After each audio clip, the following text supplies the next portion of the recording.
When all beside a vigil keep, the West asleep, the West asleep.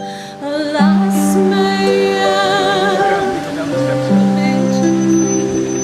when half light in starlight, their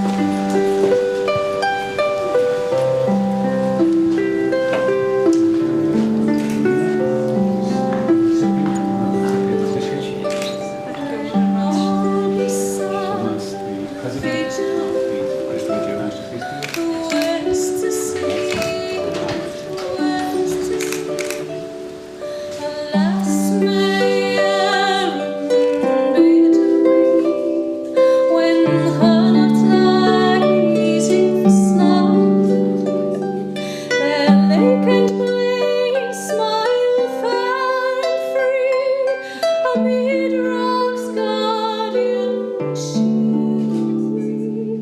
Sing all that man International Peace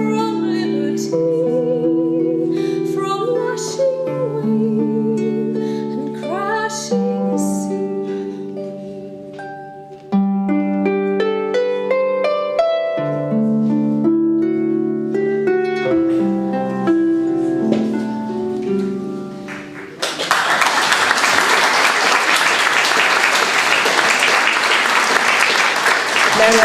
President.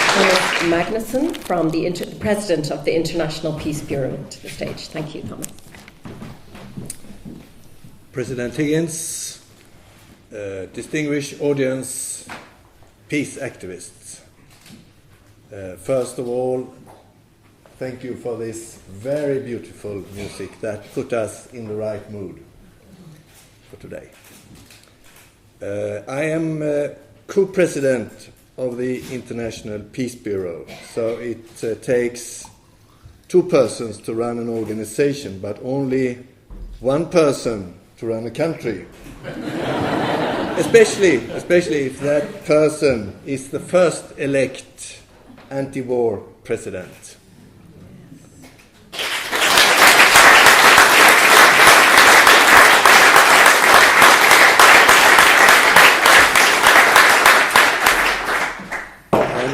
And knowing the record of President Higgins for his work for justice, for peace, and for solidarity, I think that IPB has come to the right place tonight. And thank you very much, AFRI and the Irish CND, the two Irish member organizations of the International Peace Bureau. I think that all good things are three, and President, distinguished audience, and peace activists, all of us, and also the program for tonight. First of all, honoring Sean MacBride and the ceremony for the Sean MacBride Peace Medal. Secondly, to listen to President Higgins, the first laureate to receive this Sean MacBride Prize in 1992. And of course, this evening also the announcement of this year's Sean MacBride Prize. And now I will take 1, 2, 3 steps aside to give room for the main speaker for tonight.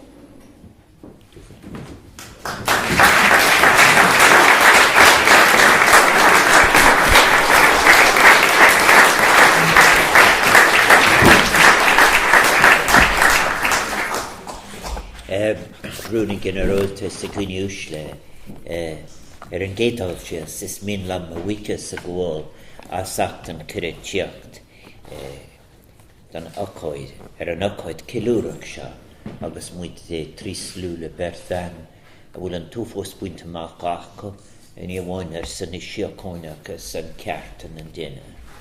Is gymala sy'n syntach o coed mae sio chosnw le ciold yn sgo.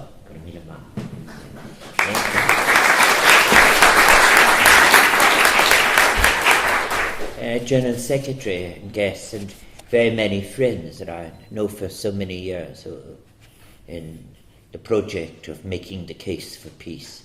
It's a great pleasure to be with you, and it's an honour to have been asked to present these medals this evening. It is 20 years ago since I received the Sean MacBride Peace Medal on the 30th of August 1992. I checked my book about what I said at the time, and I gave a speech at the time. I was presented with the award by Brogrand Harlem, who had a great record of peace building and disarmament. But I also, when I decided to title my own remarks on that occasion 20 years ago as Building the Mind of Peace, I think I was moved by the fact that the founder of UNESCO said, wars begin in the minds of men, they meant it generically, and peace must be created in the minds of men. And I'm very glad that we are all here. And first of all, the first thing I want to say is to honour Sean MacBride. Leach des na héireann céir, d'aibrigh go dtíon beag na conceal umlán san na Síochána. President as he was of the International Peace Bureau from 1974 to 1985. Former Minister for External Affairs, it was called then, in Ireland, Nobel Peace Prize winner, joint founder of Amnesty International, and initiator of the World Court Project to declare weapons of mass destruction illegal. It's an extraordinary contribution by one man. I also, when I was preparing my remarks for that time, 20 years ago, for the challenge of building the mind of peace. The full title was The Challenge of Building the Mind of Peace, Asserting the Humanistic Vision. It would be great to be able to say that the argument I made was redundant now. There have been so many wars and so much waste of life and resources and possibilities of the human spirit where conflicts have taken place. I had at that time, I was just after coming back from Rio, where the United Nations Conference on Economics and Development had taken place. And there a new group had come into existence called the Business Council for Sustainable Development.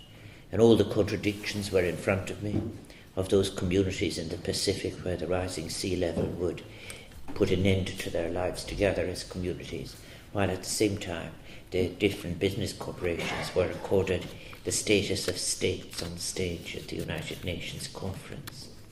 20 years later, again, while we must continue our efforts as always, there were great disappointments in what was promised in sustainable development and what is not delivered.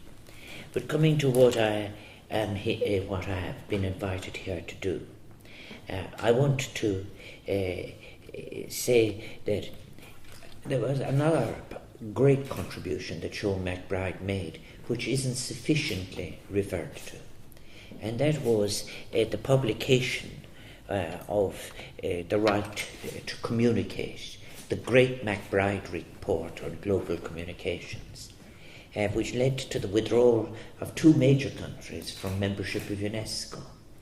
And it was simply about the right of every community, the right of different nations and peoples, some nations that are without states, to tell their own story. The MacBride report on global communications was the most important publication in terms of the democracy of the communicative order internationally. It addressed all the issues of North and South. And it was opposed with an absolute ferocity. That is my memory very clearly of it. And therefore, when I was preparing my speech all those years ago, I spoke about the changes that would have to take place, first in consciousness, and then in language, and then in the struggle for the spaces to tell one's own story on the international stage. And that struggle continues. It was a very moving ceremony. I know there were 1 or 2 people here who were here, who were with me at that particular time in Helsinki. I think that I spoke too that time about the difference between those who could be able to look at atrocities and be unmoved and those who would be engaged.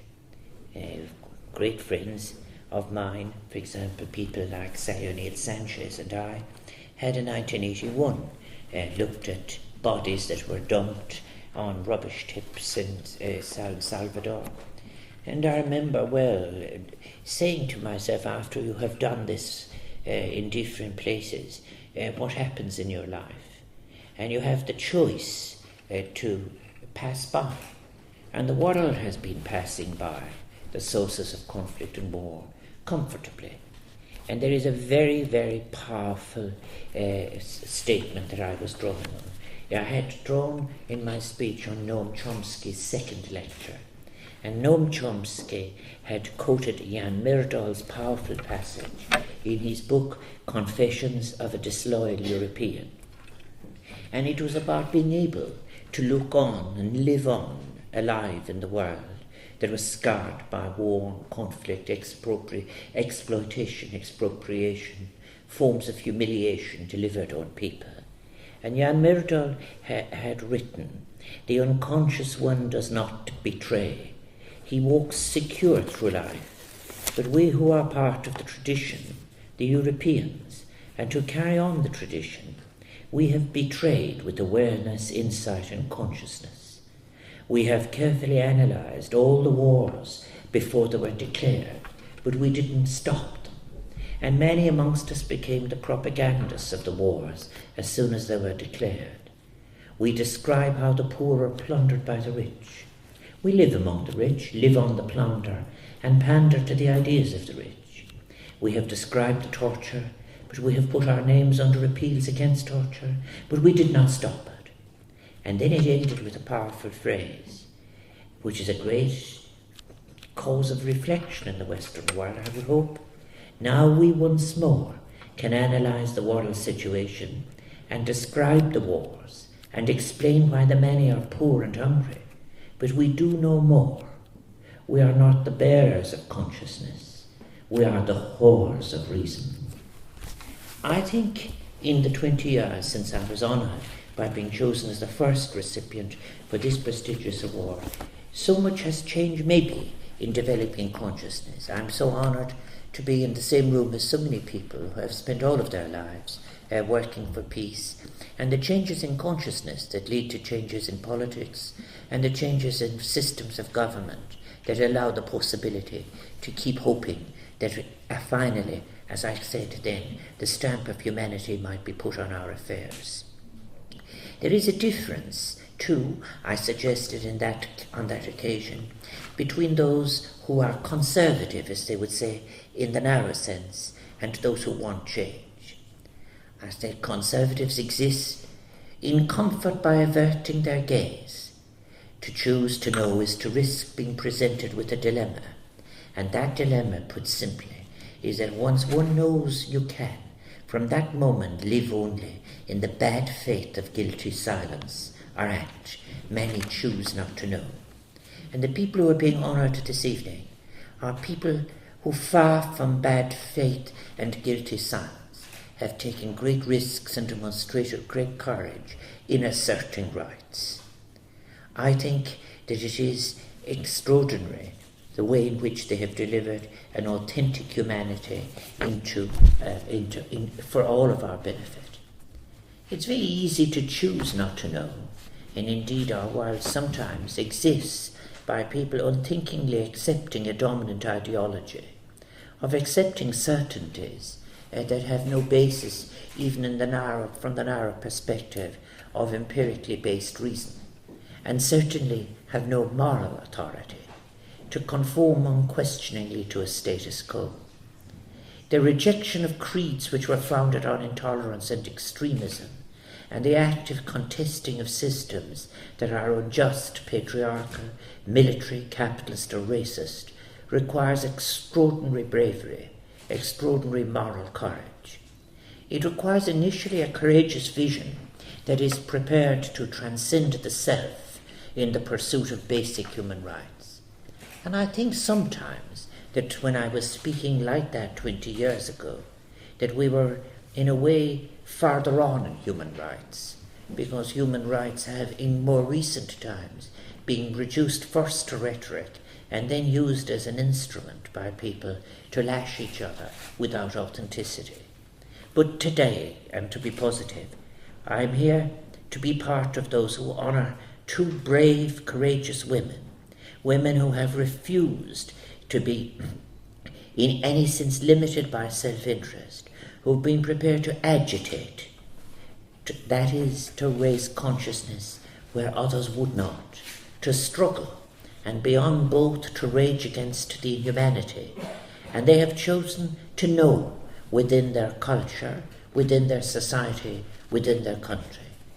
It is a battle that has often placed them in considerable personal danger, one that has required enormous levels of self-sacrifice as they struggle to assert their humanistic vision and stand against a cultural hegemony that allows the exploitation and mistreatment of large sectors of their society.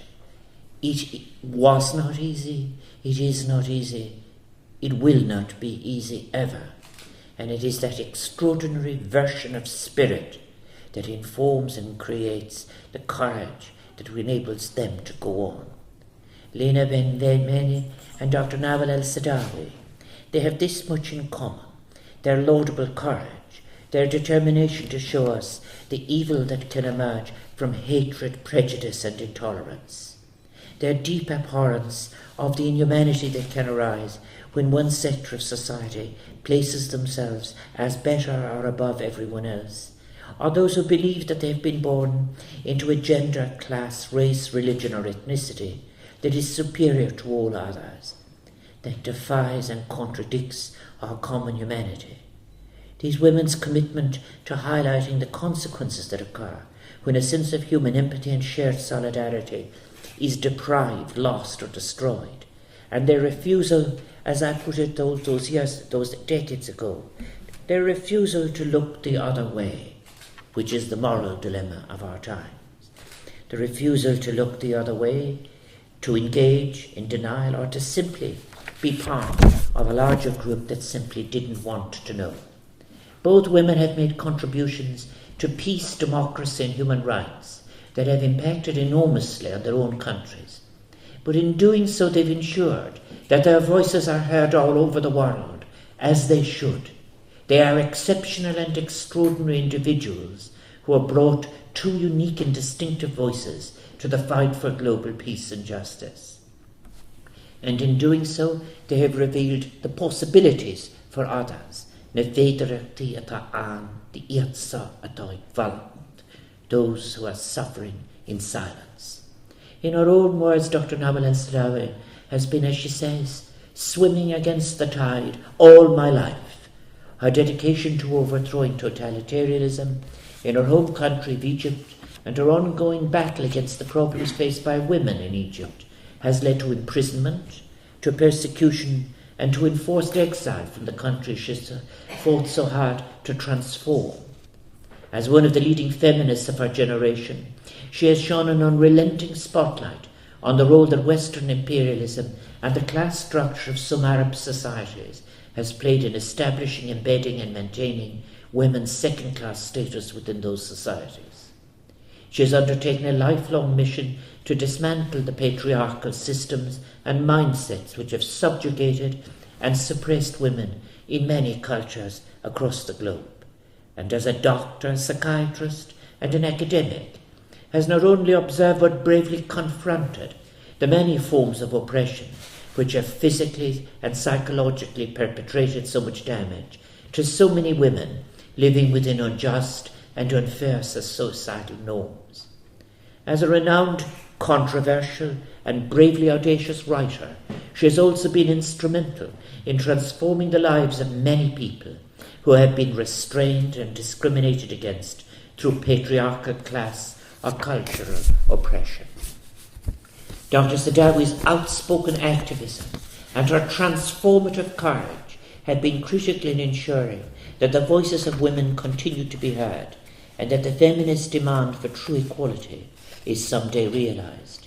And now, in her 9th decade, she continues to swim against the tide as she plays her invaluable part in the global struggle for the achievement of an ethical and inclusive society, and that will have the mark of humanity and equality upon it.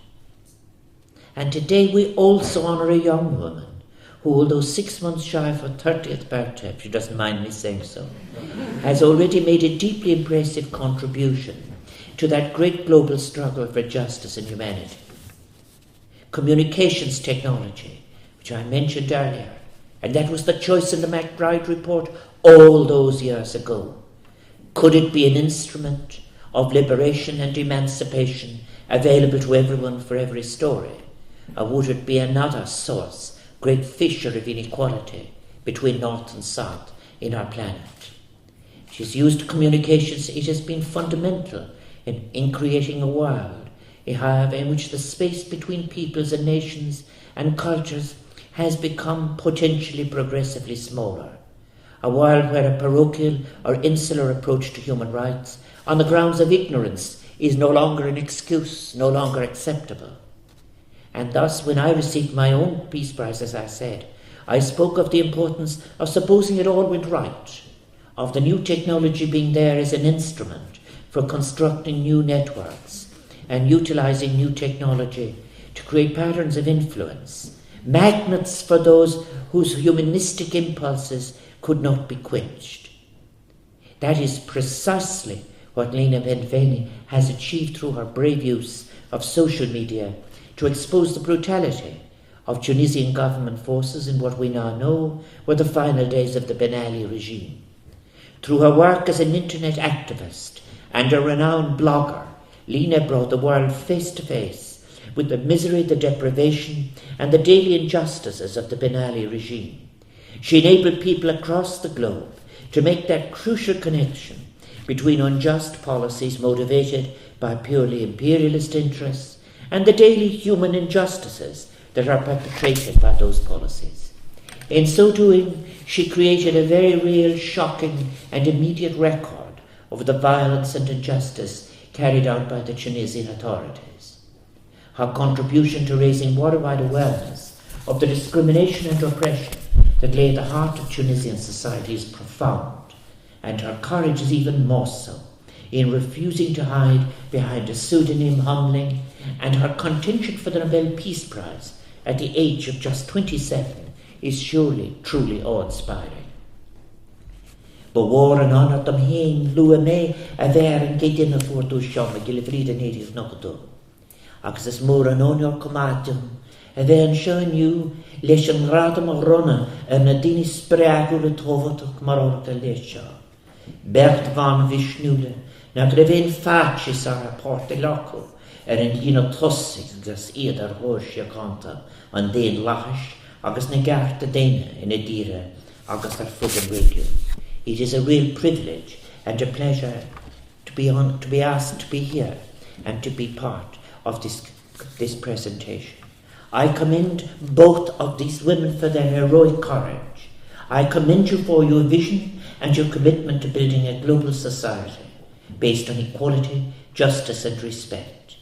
Agus Marúchtar an Héireann, and as President of Ireland, I thank all those who have worked for peace and justice all over the world in different circumstances over so many years, and you bind all generations together in the possibility, which is real and which can happen, of putting the stamp of humanity on our shared vulnerable planet. I thank you, both of you, both for what you have done so far in ensuring that dreams have become a reality for the people, oppressed people of the world, to whom you are an inspiration. And it will be a privilege to present you with the Sean MacBride Medal. Gormila.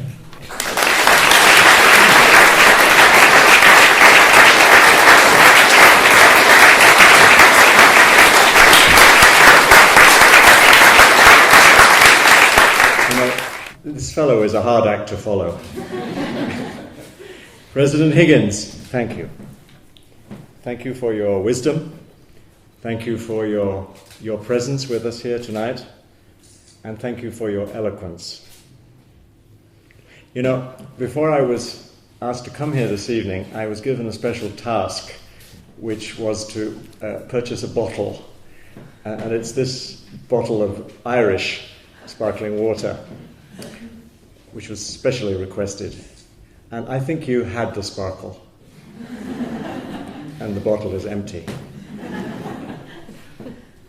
Let me add my congratulations to Lina and to Nawal out there in the world. Congratulations on this very special prize, named after a very special man. When my brother heard that I was coming over here, he lives in London, and he said, "Oh, good luck in the land of saints and scholars." Well, I suppose saints are going out of fashion a bit, although I hesitate to say so in this building. But we are in the presence of a fine scholar, and he has graced us with his presence this evening. And I was reading again the speech he gave when he was elected president. I believe that it was with the highest number of votes ever cast in a presidential election in this country. Am I right? Yes. Yes. Well, you see.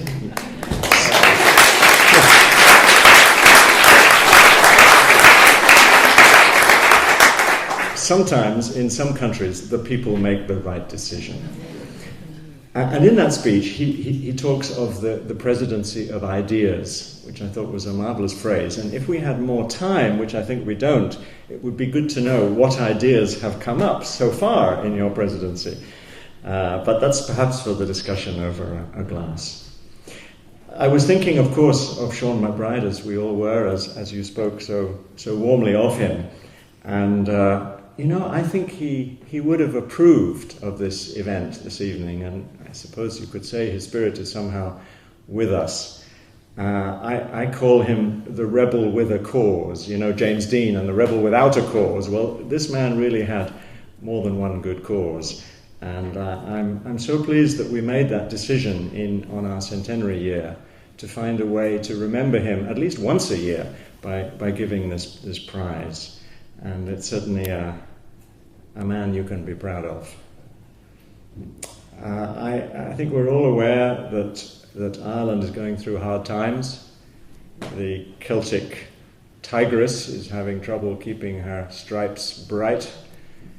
But there is a spirit in this country which you only have to be here a day or two and you pick it up. The warmth and the determination, that special Irish combination, which I think will see you through. And I think we see some excellent examples, not just on the platform, but in the audience here tonight, of that spirit. So, trying to keep this short, I only really have one request of the whole audience, and that is that we keep our partnerships with peace, with the peace movements. And I'm talking here to official Ireland and also the people and the civil society of Ireland. This is a global struggle. There is the fate of the planet at stake. We are few, really, who care enough to devote our lives to this work. And we have to stick together. And I think we can do great things, more great things, because great things have already been done in the world of peacemaking. But our challenges are enormous, and we need all the inspiration we can get. And tonight we have had a good dose. Thank you.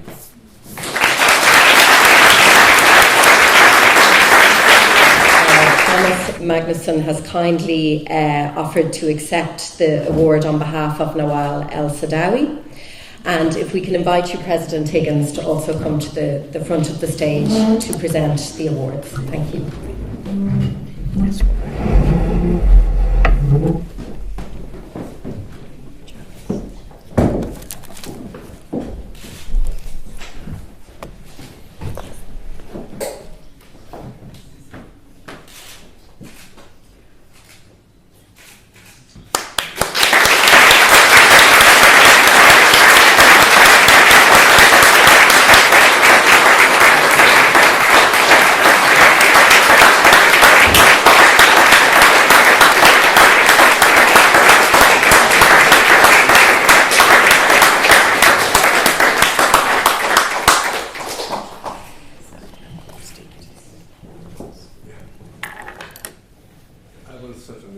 Promise to bring it.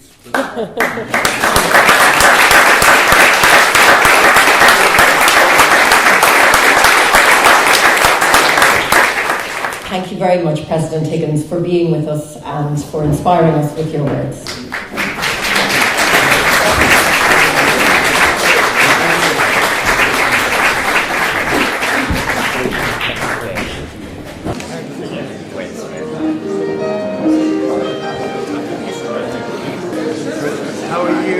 Really delighted to see you. Some of us go up and some come down. You've gone up. Well done. I'm delighted. Really delighted. It's a great privilege to have you here. I'm delighted. Well, yes. His baptism. I'm delighted with your book, Dignity to the Office. Pleased to David Lincoln in his own lifetime.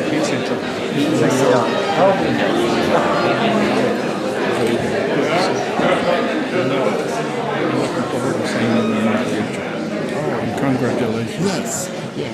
We must arrange that for us. So there'll be Warm memories of being there, 92 president.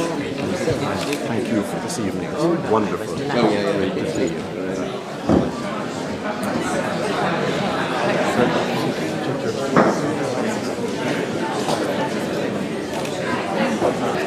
Thank you very much for the truly inspiring. It's truly inspiring. Thank you so much. Very much.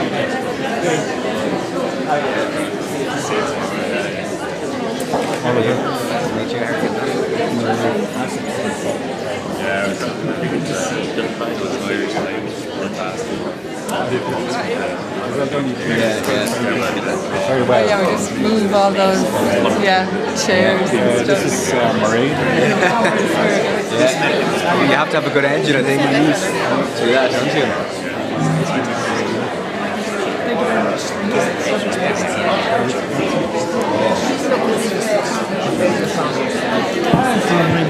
I lived in Paris, actually. I work with the IPB.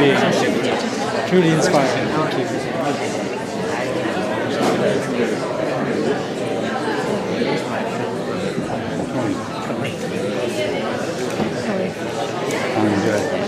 President, do you mind standing President Patrick McNevin, President of the All right. This is also Superior General of the Congregational Mission of Daughters of Charity. Thank you very much. Let me get you the medal, President. Sure.